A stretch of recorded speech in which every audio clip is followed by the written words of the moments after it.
Je to výška asi tak 12letého, 14letého chlapce. Kolem vidíte, že lítá hodně mouch, to jsou masařky.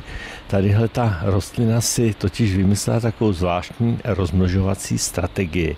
Ona totiž zjistila, že v přírodě těch kytek, který voní a který jsou krásní a který lákají hmyz, už je tolik. A že je tam taky nějaký jiný hmyz, který na to nereaguje. Tak ze sebe udělala takovou vršinu. V Drakovníku se totiž pyšní unikátní sbírkou skoro 20 drakovců obecných. Drakovce to jsou naše velice oblíbené a atraktivní rostliny, proto je takovou kolekci, kterou tu máme. To se dá vidět asi zatím málo kde. Drakovec pochází z jižní Evropy a jeho nápadný až 70 cm velký květ kvete jen několik dní.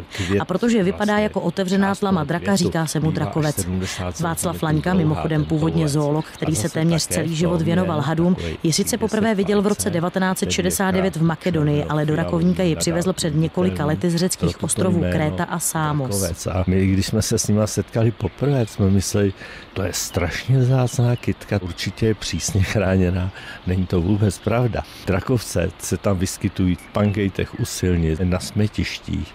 Nejhezčí jsme našli v takovém smetišti za benzínkou u silnice. A pojďte se mnou ještě tady kousek dále.